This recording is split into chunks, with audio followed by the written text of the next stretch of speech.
Hey y'all, welcome back to another episode of the Watch Us Thrive podcast. This is your girl Leanne, creator, host, podcaster, advocate, all around bad bitch. Okay. And I'm so excited to finally have this guest on the show.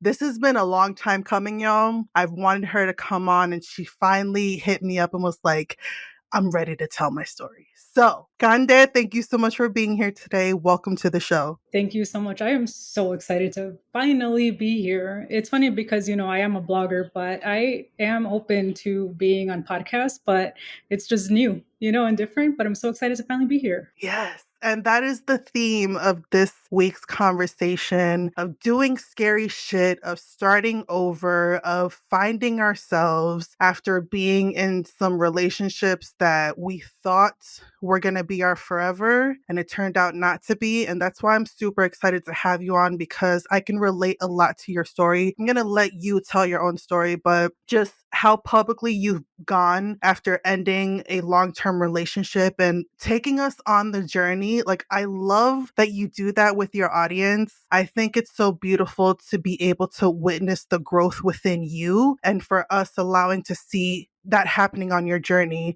It's just so exciting. It's like, oh, I'm living vicariously through her. So thank you so much for wanting to come on and share. But before we even get started with that, for anyone who's meeting you for the first time, I would love for you to introduce yourself in your own words, who you are, what you do, and then we'll go from there. My name is Candelaria, but I go by Cande. I am a Latina life coach and a blogger. So my blog is called Siempre Evolving, and it's all about self-development, spirituality, and positive growth. So my goal with that is, just like you said, take my audience or take my community through my journey of everything that I've learned through my decade-long, at this point, self-development journey.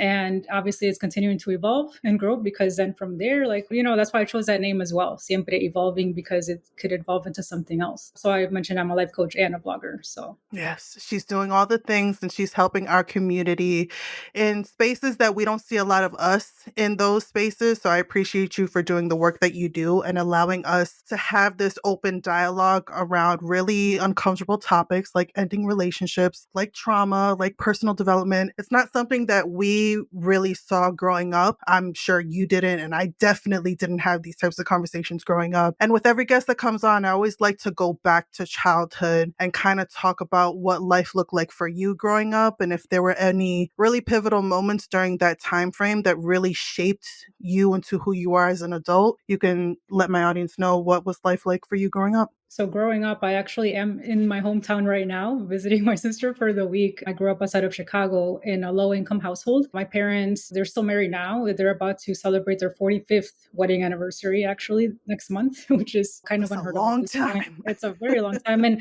they've had ups and downs, so it hasn't been linear. Growing up low income, I feel very blessed to have grown up here because it was a pretty diverse area. So in school, children looked like me and sounded like me. But my father, actually, he used to drink when I was little. And I remember seeing him and his brothers drinking to the point of blacking out every weekend, all the time. So that was my childhood. I did witness some domestic violence in some points when I was little. My dad actually quit drinking when I was in the third grade. So I was around 9 years old, and he has not drank since. So after that, he completely changed his life and changed the trajectory of our whole family. He's a cycle breaker, I feel like, and I'm taking over, that role, I feel like, in some areas. But witnessing some of that shaped me. And I'm the middle child. So my sister was the one that helped my parents in terms, because we are a child of immigrants. My parents are Mexican. So to this day, they don't speak English. So we had to step up and help them with certain things, like many first gens that are here that had to do the same thing. But that's some of my childhood. Yeah. And you mentioned the alcohol in your family. And I know that you're very open online about your choice to not drink alcohol. That's something that happened pretty recently, I believe. So if you want to talk a little bit about that, did that have to do with your upbringing and seeing that in your home? I love that we're having this conversation, because I actually started drinking like when I was 21 in college, So it's not like I started drinking right away, like before that or anything like that. I was never a huge party girl, didn't really like the club scene much or anything like that. But I feel that when I was in my long-term relationship, I started drinking more frequently without thinking about it. I remember ciders were my drink of choice, like Angry Orchards and all of those different flavor ciders. And also going to dinner, like, oh, the first thing, let me get a drink before my food arrives or whatever. And my sister actually, she stopped drinking first. So I came to visit in December one year and I went to dinner with her and two of my cousins that are like basically like my little sisters. We grew up together and none of them were drinking anymore. So it was just me. And we sat down for dinner and I was like, what are you guys getting to drink? You know, because I always looked at the drink menu first thing. It was such a habit. And they all looked at me and they were just like, oh, nothing, like we don't drink. And that was a wake up call for me a little bit because I was like, why am I drinking? So I just questioned it, right? So that caused me to try dry January. So I don't know if you guys are familiar with, it's just basically the full month of January after the holidays. People don't drink alcohol. Basically, the following week, I participated in dry January. And during that month, I realized how much of a habit it was. I was still in my long term relationship that year. And to be honest, I think that is one of the catalysts of me actually going through with ending the relationship because I was so clear headed and like my mind was so clear, by the end of that year that I was using it as a distraction and as a, As a like, crutch. yes, and like numbing myself, I feel like Mhm. for years until that point. So it's been 2 years now. This January was 2 years of not drinking anymore. And I'm so used to it at this point that I don't even think about it. And so now it's a movement. I feel like so there's so many mocktails and all of that. So it's easier now. But in the beginning, it was hard because it was a habit. And that was my go to for social gatherings because I would always tell myself, because you know how we have stories that we continue to relive or to just say, follow. So I would always say, I'm just shy. I'm shy. So I need to drink. And that was like my go to, like I need to drink so I could let loose or whatever. And after that month of dry January, I decided to continue it. Let me see how far I could go, right? And one time I almost wanted to drink because I went to a soccer game and it was after the pandemic also. So that was in 2021, I believe. And it was a time that I was around so many people because actually this was in Charlotte, North Carolina. And we actually broke the world record for most people in attendance for an inaugural soccer game for Charlotte FC. That was like 70,000 people, more than that. And I felt so like nervous. And that was a time I almost drank as a clutch, to just Yeah. feel better. But I didn't. And after that, I'm like, if I didn't drink this time, why would I drink? So yeah. And luckily my partner at the time was supportive too. So that made it easier. That makes me think so much to the relationship that I was in for almost 9 years. There's so many similarities because when I was in that relationship, alcohol played a big part in our relationship, and it played a very toxic role in the fights that me and him had. A lot of the times that we would fight, we would both be under the influence, and it was just such a shitty relationship. I talked about it on episode 19, I believe, if y'all want to listen about that situationship of a relationship. But yeah, once me and him ended, my relationship with alcohol completely changed. I seldom drink anything. And if I do, like, there's no more hard liquor. I can't do hard liquor. I can't do shots anymore. Like, if I drink anything, it's going to be a red glass of wine. And that's it because, your girl is getting up there in age and I can't hang out like I used to.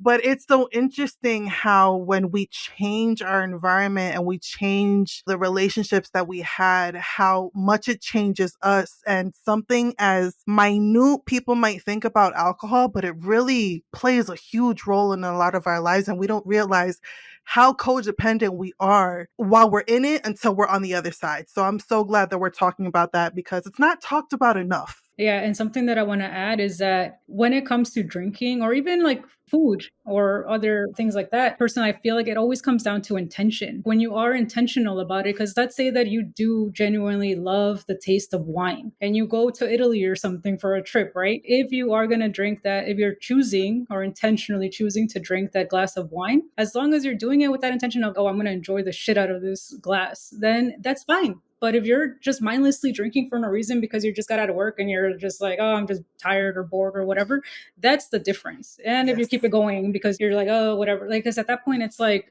why are you doing it? Are you happy with yourself? Or is this like a clutch, like we said, So Exactly. It was definitely a clutch for me. I was the type of person I had the mindset too, like, I need to be drunk in order to have a good time. And then when I got drunk, it just turned really dark really quick. So my relationship with alcohol has completely changed. Shout out to you, 2 years. That's like wow, that's commendable. If she's doing it, y'all can do it too. So I hope that listening to this conversation, it sparks something in you to maybe reevaluate your own relationship with alcohol, whether it's positive or negative, and see if you can make some changes and see where the root is coming from. Because a lot of times it's a lot deeper than just pouring us a glass after a hard day at work. There's something a little bit deeper going on behind that. Okay, so now let's talk about the relationship that we've been teasing about. So you went public with you ending, it was actually an engagement. I'm looking at the notes that you wrote here. A 7-year long relationship. You ended it 2 weeks before your 36th birthday, and how that was the best decision you've ever made. And there's something else that you said, that seeing DV as a child and seeing couples stay together no matter what, you became hyper independent and it caused you to stay in an unfulfilling relationship. So take my audience on that journey of like a little bit before, when you started to realize, this is really not it, and then take us to the decision of you walking away from something that you thought was going to be your forever. Yes. So even as a child, right, with my parents being immigrants, and I've been hearing this on social media as well, that millennial women were taught the wrong thing, basically, because they were taught to be independent and whatnot. And Yes. so I feel like growing up, I was one of those where my dad and my parents were always like, oh, especially from seeing some of my relatives that were not in the healthiest relationship. So they would tell me, like, oh, don't rely on a man. So you have to work hard and be independent and all of that. So I always had that in the back of my mind. And I was actually the first in my family to have the college dorm life experience and go to college. So even my sister didn't go, I'm the middle child, or she's older than me, but I was the first one in my family because I always had it in my mind from a young age that I needed to be independent and be something in life. I remember in college, because I basically have been in 2 relationships, I've been super loyal. My college sweetheart, or that relationship, was 8 years on and off. And even back then, I remember that I always had a difficult time receiving. Like, I didn't want to need anyone. I had that toxic mentality of, I don't want anything from you, basically. So that was toxic relationship too, basically on and off for that long. But then I ended up getting into my last long-term relationship, and that was a 7 year. It ended up being 7 years. In the beginning, everything was great, obviously. Like, of course, I even moved to North Carolina to Charlotte from Pennsylvania for the relationship because it was promising. It was the first time that I dated someone that was the same culture as me. That was a reason why I felt like I wanted to stay in it, because my parents were going to finally be proud of me. That's something that I felt, because I had done unconventional things prior to that, like traveling by myself. I was creating my own path, right? And I felt like, oh, now I'm finally doing something right. I'm going to settle down. I'm going to have a family with this Mexican guy like me. We have so much in common and whatnot. And everything was great in the beginning. But then I started feeling like it was no longer in alignment. And also I started changing too, because like I said in the beginning, it was also me, right? And also obviously, like when the relationship ended, I reflected and I'm like, I was a problem too, because I attracted someone that was not a provider much, because I was the one that was not receiving it anyway, or like I was pushing that away. So it was my fault too. And by the time that I wanted to change that, and we talked about it so much and wanted to fix everything, it was too late. It was years of not having that. So then towards the end, or I guess like towards the middle, when I started having those red flags, by the time that he proposed, also that was like 4 years in, I feel like. And I feel that I shouldn't have said yes. And I kind of felt that, but I still said yes. And that's kind of where the drinking started. I feel like I would never get drunk, and I'm a lightweight, I'm petite and stuff, but I would have like 2 drinks max or something. But I just, like we mentioned earlier, I would like be numbing and stuff. And I was also living here. I'm not in Charlotte right now, but I was also living away from my family. I was by myself. And also, you know how sometimes in relationships, I know that you probably can relate, we start to kind of lose ourselves. So then I am a naturally social person, where my whole life I've loved having so many friends. In college, I was in a sorority, and like I just loved being social. But during my time in that relationship, I started changing that unconsciously. And then years in, I was like, wait, like I just started feeling so alone. And because it was just me and him doing things together, which at the time it was, fine, I guess. But then I started missing something, and I started feeling heavier and heavier. And I realized that I was not happy anymore. But I kept trying to make it work. Oh my God. Like when I finally talked about all of this in one of my Instagram lives, and I like wrote down my little timeline, I'm like, damn, like it was a freaking year, like trying to Yep. force myself to make it work. Because one thing that I appreciate about him is that we had such open and honest communication. He's the one that taught me to communicate, because when we got together, I was the passive aggressive one that I was like, oh, I'm fine, when I clearly wasn't, Right. So then like Hmm. he was like, we're not going to do that here, So then we would like always talk, and we always respected each other. So that was also something that I'm really grateful for. So I would always tell him my concerns. When I started, I don't doubts and all of that, I would tell him. So we would try to talk about it, but then actions speak louder than words. And I wasn't seeing changes and stuff. And one of the things that was keeping me in the relationship was, as I mentioned, couples that I saw witness growing up, like they stayed together through worst situations, domestic violence, alcoholism, financial control, where like the men control the money and all of that. I would think of that and I would think, well, he doesn't beat me, he treats me fine, and I would feel like this isn't It's so not that bad. exactly. And I'm like, Yeah. it's gonna get better. And I kept thinking it's gonna get better. It's gonna get, and then finally I'm like, I can't do this anymore. And that's when I decided on New Year's of 2021 that by my birthday, which is in November, I was either going to be married with him because I was done with trying, right? So I was like, we're either going to just fuck it, like get married, which obviously I knew that was not going to happen, or break up. So then by October 30th, I believe, or 31st, he moved out and we broken up. So if I wouldn't have set that deadline in my head, I feel like we would have kept it going because it's just so easy to do that because time keeps passing by. That's the only guarantee. And it's so easy to be in that, like you mentioned earlier, comfort where even if it's not necessarily a positive thing, or like you're not necessarily happy, you feel safe because you're just used to it because it's just comfortable, but it doesn't mean that it's a good thing, like that it's something that you should stay in. Absolutely. And I'm curious to know, so when you made that decision to be like, this is it, did the thought of what are people going to say? What is my family going to think? Did that play a role? And how was the feedback from the people in your life on the outside looking in? It was terrifying because we were already engaged for over a year. We both hadn't even talked about the wedding either, which I was like, if he really wanted to marry me, we would have gone to the courthouse or something, or like we would have gotten married, but we both hadn't even planned anything, right? The first person that I told out loud was my sister. And it was actually when I was visiting here in December when I mentioned the no drinking when we went to dinner and stuff. So I mentioned it to her and she was shocked because she loves love. She loves love stories and movies. That's like all she watches and stuff. So she was just very surprised and was questioning me and was just like, are you sure? Are you just getting cold feet? And I was like, I do feel this way. And I told him when I got home, which is the interesting part that I'm like, wow, we were so open with each other. And he still, I guess, wanted to make it work as well. And then a few months later, when I told my parents, when I visited them, it was around March in spring, like so maybe March or April, a couple of months later, my mom cried when I told her in the car because they obviously, had met him and seen him multiple times because we would visit and everything. But she cried because she was taken aback and shocked and everything. And they liked him because he's a good guy. And that's the other thing too that made it difficult that I was like, well, he's a good guy. I just don't see myself marrying him. And that's another thing that I mentioned too, that by keep holding on to someone that you are scared to hurt, quote unquote, you're hurting them more by keeping them with you, knowing that you are not the one for them. You're holding them back from them finding happiness eventually, even if they're going to hurt in the beginning, right? Right. Because it is a process. It's a journey, but yeah, so my mom was shocked. She cried. My dad questioned me as well, and they wanted me to give him a chance. And basically, like they were not okay with it. And until October of that year, a few weeks before he moved out, they came around. So I still visited them another time in the summer. We were trying that whole time to make it work. We would went to couples counseling and everything because in my head I'm like, oh, I can't disappoint them. ¿Qué va a decir la gente? I have a huge ass family, so I was like, what is my family gonna think? I know they probably think I'm already married because I'm living by myself. In Right. Charlotte. So they probably already think I'm married and I'm, posted him on social media and whatnot.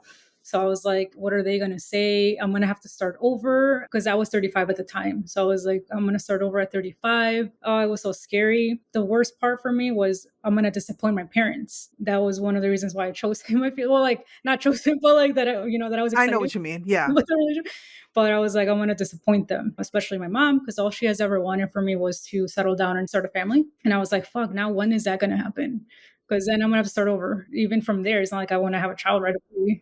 It was very scary to think about disappointing my parents. And that was one of the most difficult parts of all of it.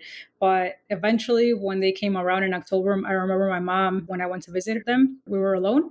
And she asked me, so how's everything going with so and so? And I just replied, it's fine. And I think she saw that I was obviously like not excited or happy and stuff and knew of the months from before telling them that I was thinking of ending it and whatnot. And that's when she finally said, okay, Cande, your dad and I are going to support you with whatever you decide to do. So much weight was lifted off my shoulders. Yes. Because either way, I was going to break up with him when I got home, but it just helped so much that I had their Yeah. support. It's kind of nice to have that blessing that you low key prayed for to yourself, but you wouldn't dare say it out loud. Like, I need you guys to approve this in order for me to like really let go. But the universe, God, spirit, whatever you guys believe in, everything aligns when it's supposed to. And I'm just so happy that you were able to really get that closure in a sense that you needed in order to walk away. So, I how want to has say, it been? sorry, real quick. I just want to say that one of my beliefs is that parents always come around, even if it takes a long time. I genuinely believe, and maybe since I have that core belief inside, I see it more because, what you envision or think, like you're going to attract it. But I really do feel that parents always come around no matter what. I even have one of my best friends that, was living a secret life because she's gay and even got married and everything. And then finally, like her mom, like came around, even though it took a long time, But like now that Right. she's in her life and everything, and I'm like, see, like you should have told her. Like I know that everybody's on their own journey and Right. everything, but like I do believe that parents always come around. They always do it one way or another. And even if they don't, that's okay. As long as you're living in your truth, you're focusing on what makes you happy. At the end of the day, sometimes some relationships cannot come with you in the next chapter of your journey.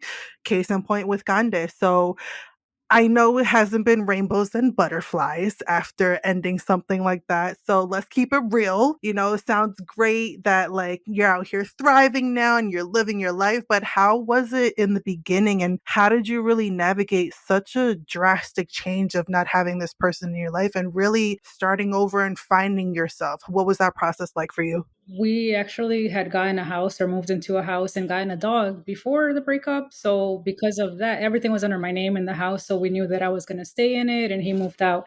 But that was difficult because then I had to stay in Charlotte and I knew that I wanted to anyway because I actually love living there. But when he moved out, I had no one. That was the loneliest I had ever been in my entire life. No family, no one was there. I had no friends There was no more distraction. and I wasn't drinking. Yeah. And I like didn't want to drink too because I knew one of the questions that I use all the time is and then what? So then if I would like one time that I considered drinking, like only one time, which is pretty good, then I thought I'm like and then what? That's not going to do anything or I'm going to want to keep going. So that was the loneliest I had ever been in my entire life and I had already started my coaching business, so I had a few clients, but I was still working or like doing as much as I could. I was trying to show up as much as I could on my stories, on my Instagram and everything, even though I felt like it was one of the hardest chapters of my entire life. And I could just imagine how my mom felt too of whenever we would talk, she was probably feeling helpless because they offered me to go stay with them in Pennsylvania and my sister offered me to stay with her here in the Chicago area. But I didn't want to leave because I have a dog and also at the house. So I was like, and it's in winter. So I just felt like it was going to be complicated. So that was also a challenge. So I ended up staying and I stayed during the holidays too. So I was by myself for Thanksgiving, Christmas, and New Year's, just like literally by myself. I had the space or freedom to cry as much as I wanted, to heal however I wanted to heal, right? Because I was by myself. It was funny because my dog in the beginning would come and like feel sad when I was crying. And then like later on, she just like ignored me and was like, I'm tired of me. I'm tired of your shit, Yeah, mom. she's just like looked over at me, just like, whatever, like she's just. So it was really hard in the beginning, like that winter season, and also because I feel like I low key have seasonal depression because I love the sun, like a lot of people do, right? So I feel like all of that happening during that season, like that winter season, was even worse. But I did start go to therapy and hired a life coach during that time because I knew that I wanted help. I knew that that would help me also not feel lonely because I would actually be not only processing and healing, but also not feeling alone, like having someone to talk to every week. I know that I had friends and family and stuff, but I didn't want to talk to them about all of this, bring them down, it felt like, right? So I ended up working with a life coach and going to therapy because I also wanted to understand. I felt so much guilt and resentment because I was just like, and anger kind of, because I was like, why would I stay for so long? Why did I think it was okay to stay for that long when I knew, or like when I felt the signs and like it took years, like when I knew from before that. But it's so easy to think that way or to go there when we evolve or when we are a different person now. But the old Cande back then was doing the best that she could with what she knew at the time, especially mentioning the childhood and like all of that. And that's all I knew, right? Back then, I wouldn't do that now. I'm a different person now. So one of the intentions for the following year for 2022 was to create a community or to make friends in Charlotte because I knew that I wanted to stay because I love living there. I never really resonated affiliated with Pennsylvania much. No offense to the Northeast or anything. So I started going to meetups and putting myself out there. And that shit was fucking hard too, because it's awkward. I don't know. I just didn't know anyone. But I started making friends through that. I met my first friend.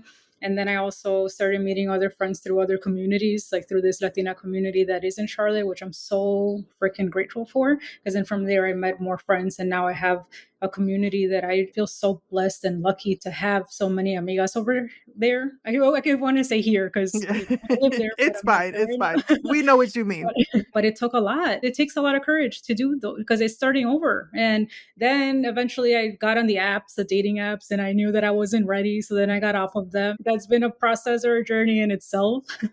And I'm still currently single right now, but I feel like I would do all of that over again because I've never felt this free or this happy ever. And another thing I want to mention about that, because you know how one of my fears was disappointing my family, they are inspired by that. My mom was talking to one of my aunts, and this was after the breakup. And my aunt said something like, basically, like, good for her. I'm glad she got to do that since we didn't get to do that during their difficult times of like when Yes. they've done something like this.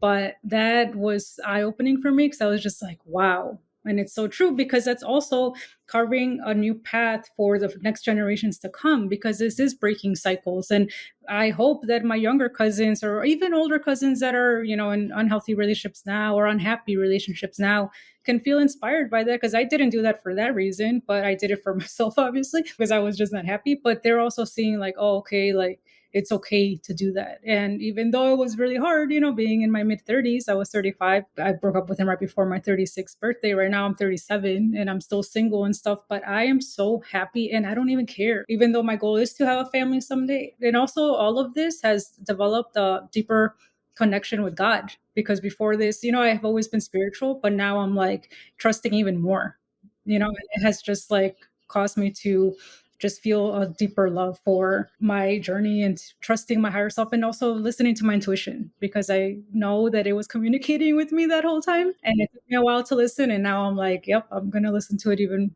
faster. Yes. But that's what happens when you really take the time to deepen the relationship that you have with yourself. And I just find it so commendable. And I love the fact that you went public with talking about this on your platform. What made you decide to talk about that to strangers on the internet? And what would you say is like the biggest lesson you learned about yourself throughout this entire process? So it took a little while to do that. I actually wanted to talk about it sooner than I did, but I was told not to. No, my sister kind of didn't want me to talk about it. And I was like, oh, I feel like I want to, you know? So I'm kind of glad I listened to her in the beginning because it was kind of still fresh. In the beginning, I was trying to be friends with him and stuff. And I probably would have like talked about that and been like suggesting that maybe. And then I'm like, no, that doesn't work. Don't be friends Yeah. with your ex. But It doesn't work, guys. Please. yeah, especially in the beginning, like just go do your own thing and go Yeah. heal on your own, even if you care about each other. So it took a little while, but I just felt like I needed to share my story because I started talking individually to people sometimes, you know, like when I would kind of talk about relationships or choosing yourself, right? Because I love talking about just choosing yourself and how that's not selfish. I started getting DMs from people, from women here and there in my community on Instagram, telling me about their experience and how they're not happy right now and things like that. And I was like, I feel like I want to share my story because it's going to hopefully inspire or be just relatable. And if it's going to help one person, then that's all I want. So I did finally decide to share all of it. And it was really hard. And I also almost cried. I went live and like talked all about it. I was really scared to do that because, again, I have a huge family and I was just scared of like, oh, what if they start talking about me or something or, you know, about my cousins and stuff. But then I'm like, who cares? And once I started hearing comments like that of like some relatives being proud of me, basically, I was like, that's not the reason why I did it. But like, wow, that feels good. If people don't feel or like have something negative to say, then that's on them. That has nothing to do with me. And also check yourself because are you even happy? You know, no, just kidding. Because sometimes they're not, you know, and I'm No, just fuck like, that. Keep that same energy. right? Because I'm like, for real, I'm like, dude, like, look at yourself first. Yep. But it did take a while. It was not easy at all by any means. I've only done it a few times and it still feels nerve wracking. Like right now, I feel a little nervous, you know, but I'm like, no, because I feel like it needs to be talked about. And especially for first gens or Latinas in this country, you know, where there's so many societal and familial expectations, having a family and all of that. And by this certain age, and now what if you don't, and all of that stuff. And it's like, I'm still a whole human being right now, even if I'm not married and I don't have kids. I'm happy. So why can't I just be a whole person right now if I don't have that? Yes. Preach. Come on, y'all. She's dropping fucking gems. So, what are you most proud of about yourself? It's a two-part question. What's the thing that you're most proud of about yourself? And what's the thing that you feel like you're still kind of struggling with to this day? I feel like the thing that I'm the most proud of is that I chose a new path. Like, I chose my own path because it was unconventional, especially being engaged. I'm proud that I ended it even if I was engaged, because there's so many people that because of that, or once they get deeper into something, quote unquote, they just continue it. And they're just like, well, I'm already in it. And you could tell that they're not freaking happy, but they just continue in it because es la costumbre, they're just used to it. So I'm proud of myself for, even though we were already like in the house with the dog and like just living our mundane life, that I knew that there's more out there for me, even though I didn't know what it was. And I still haven't met my husband or the love of my life. I'm proud of myself for still taking that, I guess, risk, right? Because it is a risk starting over. So I'm proud of that. What if I never get married? Who cares? I'm proud of myself for still ending that engagement because I knew that I was not going to feel happy or fulfilled in that relationship. And why would I want to get married and have kids with someone that didn't feel right? So I'm proud Yeah. of that. And you chose to put yourself first. Yeah, as hard as it was. The challenge that I still struggle with is it comes up because you know how healing is not linear and you could get triggered during different moments. I still get triggered when it comes to thinking about the past. So feeling some resentment still, just because I feel like, why did I stay so long? Because I am 37. So I kind of struggle with that at this point, that I'm like, what if I would have left earlier? Because I felt it years prior to ending it and stuff. But I know that everything happens for a reason. And like I said before, I knew what I knew at the time. Like, I was doing the best that I could. So, but I still sometimes struggle with that where I'm like, oh, I should have ended it sooner. Like, why did I Yeah. stay so long? No, I get that. I mean, we're all humans. That's a regular human emotion that we all have. There's moments that I sit around and think about, like, damn, yo, I spent almost 9 years with this fucking asshole who did nothing but fucking stress me out and had me crying in my bed, fucking heartbroken, just to see, like, as soon as we broke up, he ended up getting engaged and married and had a baby with the next bitch. It's like, really? But karma will come to him. I know that for sure.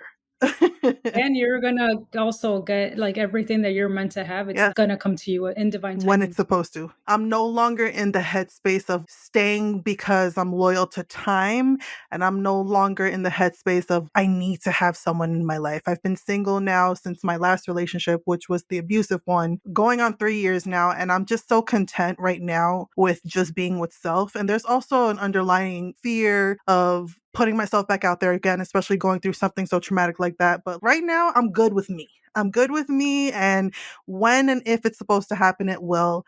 And I'm not going to be hyper fixated on trying to find the next person to be in my life. Like, no, we're focusing on the relationship with Leanne.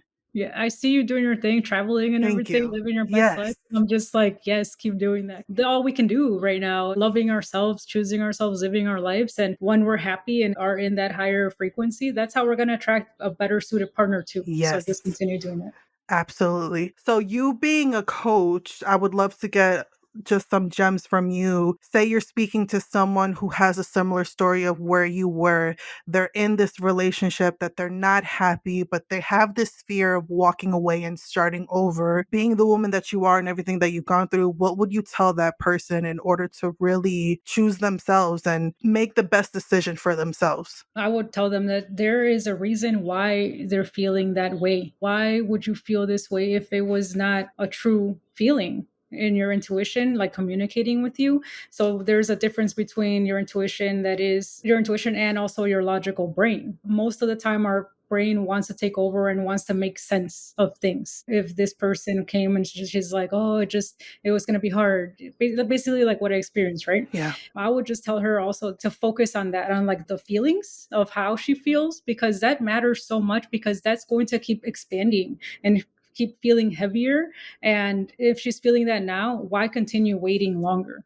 So I would tell her to like focus on that. To also like, I am a huge proponent of journaling and stuff. So like writing everything down of how she's feeling. Also like the fears, like what are your fears that are going to happen if you do end the relationship, or like what are like to just exploring all of the different outcomes, I guess, like if you stay, if you leave, and just like going from there, because I feel like our intuition never lies. And either way, like the more that we try to focus on our logical brain and like trying to make sense of everything, and especially if the partner is the financially stable one, or like helping with other areas, because like I do want to mention that it's harder if you have children, or like I don't want to like not mention that at all, because that does play a role in a lot of women's decisions to stay, right? But also with all of that, working with someone, I would also help them create a plan of like, okay, well, it doesn't have to happen like right now or overnight, like the following day, but your life matters. Because also if someone is older, right? Because sometimes some people think like, well, I'm already like in my 40s, or like I'm already in my 50s or something. If someone is listening and they think like we've already been to, like how you mentioned the time investment, if they've been together for a long time, like maybe over 20 years, 30 years, you're disrespecting yourself right now, because you're basically not valuing your future, like your life. So like you're still gonna continue living, so you're basically saying that the rest of your years don't matter. Why? Like there's so much magic that can still happen in your life if you end things now and choose yourself and are happier and all of that, like so many things can unfold, but you're stopping yourself right now because of the fear. That makes me think I was watching Divorce Court. I love that show. Like trashy reality TV is one of my guilty pleasures. Do not judge me. But I was watching Divorce Court today, and Star Jones, she's the judge this season, and she said that she found the love of her life when she was 54 years old. Okay. So it is never too fucking late to start over. You're not like, once you hit this certain age, that like you're doomed to be this fucking single woman living with a million cats in your house and you're never gonna, like, no. She Unless that's found what her you want. man. Yes, exactly. If that's what you want, then okay. Yeah. But not me. I want to find my husband. But yo, like 54 years old, she found the love of her life. So it's like, stop putting these time blocks, these roadblocks for you when you have no idea what is out there, but you're choosing to stay in the mundane, in the routine, and what's safe and comfortable for you. And like you said, you're disrespecting yourself in the process, because I think it comes down, for me personally, it was a lack of self worth that I had within, that I felt like this was all that I deserved. This is what I felt about myself. So I'm just going to choose to stay around something that feels comfortable and just continue to take the disrespect and the bullshit that came with that relationship, until I had to move to another state in order for me to like completely cut ties with this person. But it, Also, you've seen patterns that you think that that's normal. Like yes, you just feel like, well, this is normal. Like this is, you're almost feeling like you're the wrong one for wanting more, because you feel like, oh, that's too much. Like, and same with you, like with the self worth, like, oh, that's too much. Like, do I even deserve it? Or like, will I even find somebody else that's going to treat me better? right, Like, this is all right. that I Yes, you will. Trust me, you will. sorry for I cutting you love, off. no, no, no, it's fine. It's so inspiring to see who you are and to have been able to somewhat go on that journey with you, because like I said, you did take us with us, and just to let other people know that it is okay and it's never too late to start over. I think that's the biggest takeaway that I would take away from this conversation. What would you want someone hearing this conversation to take away from hearing your story? That our intuition is always right. Your intuition is always right. If you feel something, if you have that inkling, then follow that, because it's right. You feel it in your body. It's a sensation. It feels heavy, and it's going to continue being there and expanding. So whether you take action right now, or like soon, or years from now, it's right. So listen to it. Absolutely, especially as women, that female intuition, that shit, it's showing up for a reason. And it's something that I think we tend to ignore, that we shouldn't, because at the end of the day, it's there to protect us and it's there to guide us in the direction that we should be heading into. So definitely listen to that voice, that feeling. And I want to know, since we're on the Watch Us Thrive podcast, tell me, what is the definition of thriving mean to you? To me, that like when you're thriving, you're living and you're expressing yourself fully, without thinking about other people, like you're just like in your own zone, like doing your thing, feeling happy, feeling good, without any distractions of like, oh, comparison or any of those things. Like you're just living your best life, just doing your thing for yourself. And when you do that, you're shining your light even brighter, and that benefits the whole world because then you give people the permission to do the same because then they're seeing it from you, which is not the reason to do it, but that's just, an effect that happens when you do choose yourself. Absolutely. This conversation, I knew it was going to be a good one. It's just reminding me that like putting yourself first is the most important thing that you need to do. The relationship you have with yourself is the most important one, and it's the one that we tend to neglect the most. And I really hope that us women, especially, we learn to love ourselves in a way that even if we do need to make these life changing decisions, it allows us to grow and thrive and become the best version of ourselves. And then everything else falls into place after that. So I just want to thank you for sharing your story. I know people are going to want to work with you. Again, she's a life coach, y'all, so she can help you on your own journey. Plug that in, how we can follow you if you have any upcoming events or offerings that you want to offer, and any last words that you want to leave the people with. I was gonna say something and now I forgot. But but one of the last things I was gonna If it mention. comes up, it's fine. Yeah, but it's fine. You could find me on Instagram. So my handle is siempre.evolving. And I also have a blog which is called the same. It's www.siempreevolving.com. So my blog, like I mentioned in the beginning, is like has a bunch over 100 blog posts on self-development and also spirituality. Congratulations, that's a lot. Thank you.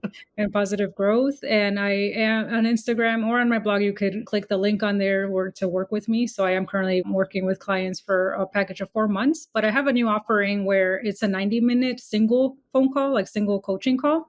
So it's a 90-minute intensive. And you could also find that on the links on my Instagram because I'm finding that like it's for people that are curious about coaching or that just want to vent or to talk things out with a life coach. And from there, especially also if they're not ready to invest in the 4 month package, so I open that up.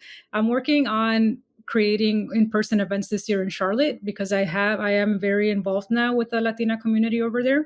So I want to have creating journaling workshops, but they're not finalized. But you could find those updates also on my Instagram, on my stories and whatnot. I love that. Thank you so much again for sharing your story. You're inspiring so many people to be okay with starting over. Okay, it's never too late. I think that's definitely the theme of this episode. And just give yourself the permission to do what's best for you to make sure you're out here living your best life. And sometimes that means ending a 7-year engagement. Yep, for sure. Thank you so much.